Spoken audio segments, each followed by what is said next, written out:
militar es significativo, es demasiado grande. Y por este hecho hay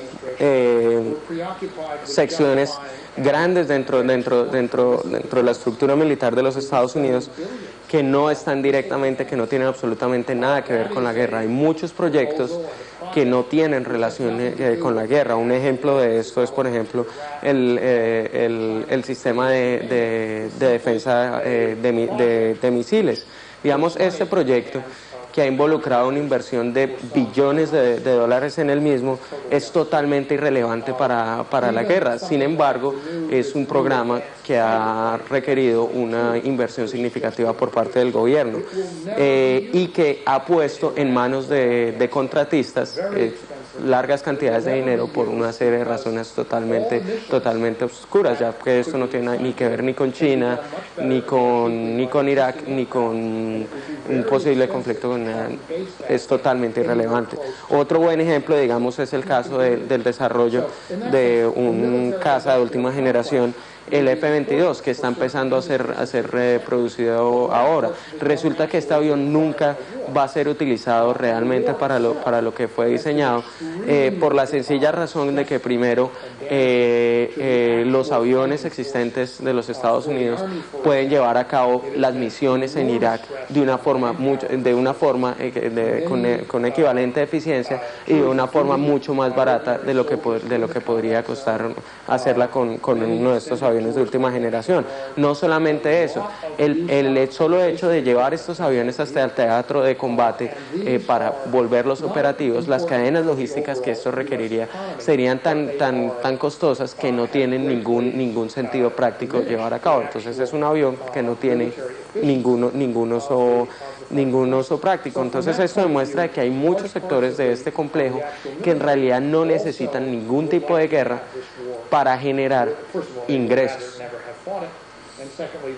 El segundo elemento es que el conflicto actual, la invasión a Irak, está poniendo una increíble presión sobre las Fuerzas Armadas norteamericanas. Tenemos por un lado el hecho de que se han incrementado las rotaciones, no solamente las rotaciones, sino la duración de las rotaciones de las tropas del ejército en los Estados Unidos, no solamente a nivel de ejército, sino también de la Guardia Nacional. Números crecientes de miembros de la Guardia Nacional tienen que permanecer durante tiempos cada vez más extendidos en Irak. Segundo, se ha dado un proceso de agotamiento del equipamiento militar, lo que ha disminuido como carros de combate y demás, y estos dos factores han afectado de forma negativa la eficiencia del aparato militar norteamericano. Entonces existen círculos dentro del ejército de los Estados Unidos que piensan que esta guerra nunca se debió haber peleado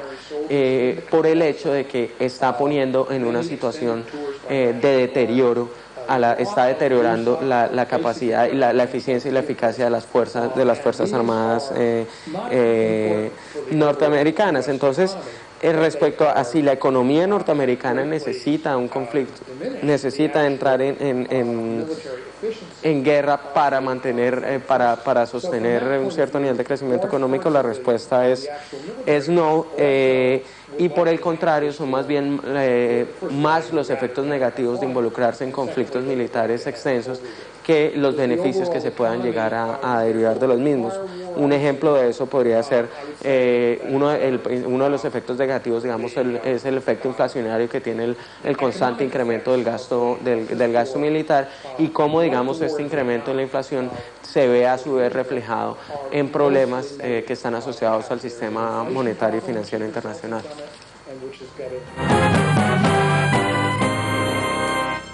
Bueno, importantes valoraciones de James Galbraith sobre lo que significa la guerra y el complejo militar industrial para la economía norteamericana y el fracaso de esta guerra para los Estados Unidos. Un fracaso que tiene, entre otras cosas, como uno de sus elementos principales el costo para la economía de los Estados Unidos, Montes de Oca, porque se habla precisamente de que sigue siendo el elemento fundamental hoy para cualquier movida política dentro de los Estados Unidos, la economía. Cómo no, Randy. En aras del tiempo voy a resumir de una manera quizás abrupta.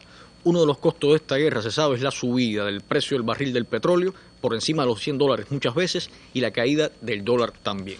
Sucede que cada vez son más los países que están, ante la debilidad del dólar, acudiendo a otras divisas más fuertes, el yen, el euro, y esto consiguientemente hace que haya menos dólares en circulación y menor financiación de la deuda externa, como dicen como tienen en cuenta los analistas de Estados Unidos, cercana a los 9 billones de dólares y una mayor posibilidad de recesión.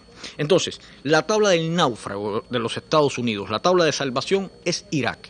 ¿Qué quieren los Estados Unidos? ¿Qué quiere Cheney? ¿Qué quiere la administración de Bush?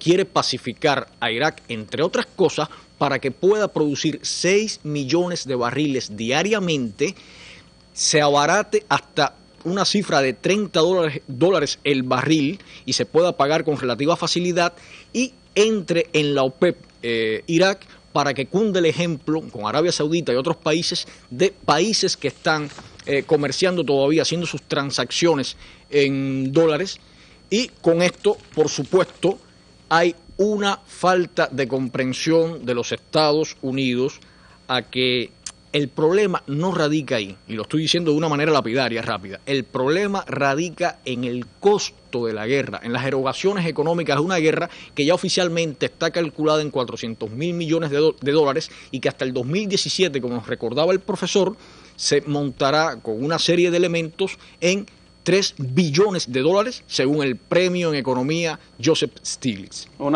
costo que dice Stiglitz que será de 3 millones de millones para los Estados Unidos y otros 3 millones de millones para la economía mundial, Lázaro. No, es el desastre total, Randy, no hay mucho tiempo, pero quería decirte lo siguiente. Bush le prometió al mundo un lugar más seguro con la guerra de Irak. Ese fue el rédito fundamental que anunció. ¿Se han resuelto los problemas? Yo creo que no. Hay más terrorismo, según las últimas investigaciones de varios centros fundamentales de Estados Unidos que han probado que el terrorismo lo que ha hecho es crecer. Ha desestabilizado completamente al mundo, ha desbaratado la economía. Si teníamos antes unas relaciones desiguales y un desorden económico internacional, hoy eso todo está multiplicado.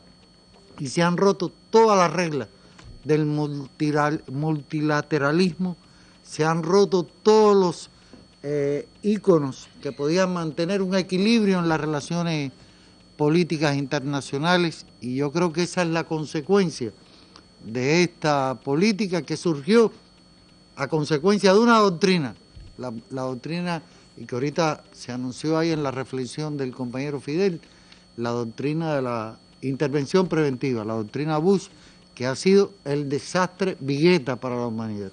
Y sin duda, como Fidel señaló, la violencia, la guerra, el uso de la fuerza no será nunca la solución para los graves problemas que tiene la humanidad. Esa es la conclusión que 5 años después de la guerra de Irak sigue siendo clara, como lo expresó Fidel aquel mismo 11 de septiembre del 2001. Le agradezco mucho a ustedes haber participado en esta mesa redonda, a los invitados que han estado con nosotros en el estudio, y mañana invito a nuestro pueblo a continuar aquí con nosotros, valorando los grandes acontecimientos del mundo y también los principales temas de nuestro país. Nos vemos mañana, seguiremos informando a nuestro pueblo. Muy buenas noches.